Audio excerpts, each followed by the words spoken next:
Kaso sang coronavirus disease 2019 sa bugos nga Western Visayas, naglabot na sa 40. Ang pinakaulihi nga nagdugang ang nagikan sa syudad sang Iloilo.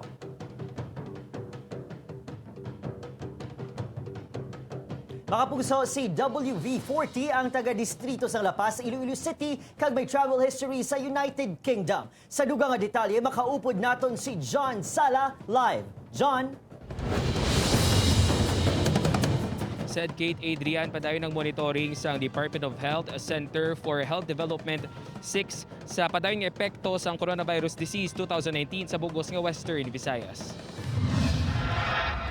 Sa pinakauli nga data ginpagwa sa Department of Health 6 COVID-19 case bulletin number 17 na record sang April 11, 2020 ang nagduga nga nagpositibo sa coronavirus disease 2019 nga si Western Visayas patient number 40, isa ka 44 anyos nga lalaki nga taga-distrito sang Lapaz syudad sang Iloilo. May travel history ini sa United Kingdom.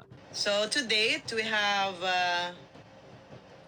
a total of 40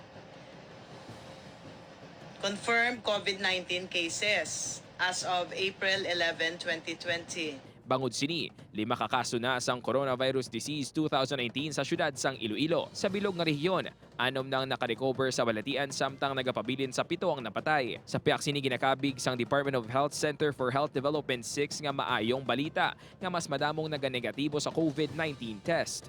So laboratory results released 52 and 1 positive. So this is a bit of a good news.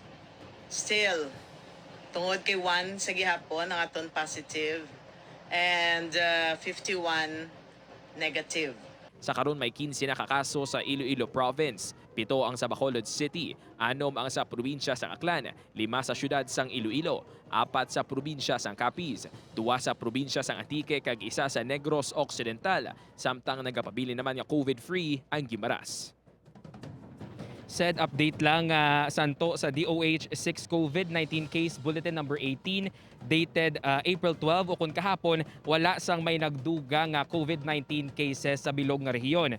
Nagapabilin sa gihapon nga 40 ang COVID-19 cases samtang nadugangan naman sang isa ang mga naka-recover. Subong mayara na sang 7 tanan nga naka-recover sa COVID-19 sa bugos nga Western Visayas. Said John, ining status, no? Stay estable bala ang health sining pinakauli nga COVID-19 positive case naton di sa riyon? Said limitado pa ang ginhatag nga impormasyon sa nga DOH 6 apang suno sa ila yara inisubong sa isa ka ospital diri sa syudad sang Iloilo. Said Do mayo ng trend kay mas damo ang naga-recover, gamay ang naga-positibo, mambabala naton nga on a downward curve na ning ang COVID-19 pro or wala pa sa muna ang conclusion ng DOH. Apisar said nga makita naton nga kung sang una may ara nga tig-4, tig-3 nga nagadugang tagsa ka adlaw subong isa na lang kung kaisa gani wala pa. Pero suno sa DOH 6 hindi pa ni makabig nga downward curve na ang mga cases diri sa Western Visayas. Bangod padayon pa nga nagasaka ang numero kag padayon pa nila nga ginamonitor ang mga PUI kag PUM. Said Madamong salamat, John Sala.